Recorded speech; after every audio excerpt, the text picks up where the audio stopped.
Guys আসসালামু আলাইকুম, welcome back to my mini blog. আজকে ছোট্ট একটা মিনি ব্লগ নিয়ে এসেছি আপনাদের সামনে। আপনারা আমার ভিডিওটি প্রথম থেকে শেষ পর্যন্ত দেখতে থাকুন। যারা যারা আমার চ্যানেলটি সাবস্ক্রাইব করেননি অবশ্যই সাবস্ক্রাইব করবেন, লাইক করবেন, কমেন্ট করবেন আর বেশি বেশি করে শেয়ার করবেন। আজকের ভিডিওটা করার উদ্দেশ্য হচ্ছে আমি আজকে রাতের বেলা কোথায় যাচ্ছি সেটাই আপনাদেরকে দেখাবো। আজকে দিনাজপুর শহরে রাতে বের হয়েছি, যেহেতু ম্যাচে থাকি সেই জন্য সচরাচর কিন্তু রাতে বের হওয়া হয় না। আজকে যখন রাতে বের হয়েছি চারিদিকে এত আলো, যানজট সব মিলে খুবই ভালো লাগছিল পরিবেশটা। আর গরমটা ছিল একটু বেশি, সেই জন্য একটু বিরক্তি লাগছিল, কিন্তু তারপরেও যেহেতু ট্রিট পেয়েছি মনে একটু আনন্দ ছিল, কারণ আমার প্রিয় খাবার আজকে খাওয়া হবে।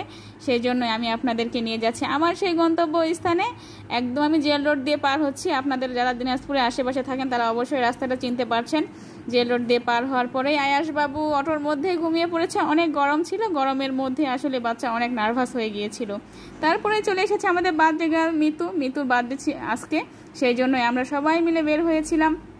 একদম সে ট্রিট দিয়েছে তাই বলে একদম আমরা চলে যাব আজকে লিলির মোড়ের সেই বিখ্যাত দোকানটাতে।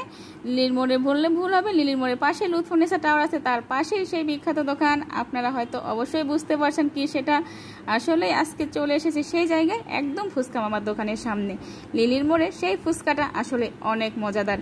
ফুচকা এবং চটপটি এত সুন্দরভাবে পরিবেশন করে ওনারা, আসলে অনেক ভালো লাগে খেতে। আর এখানকার পরিবেশটা ছিল অনেক সুন্দর, পরিষ্কার পরিচ্ছন্ন এবং ঝকঝকে চকচকে গুছালো। এখানকার পরিবেশটা দেখেই আপনার খেতে ইচ্ছে করবে।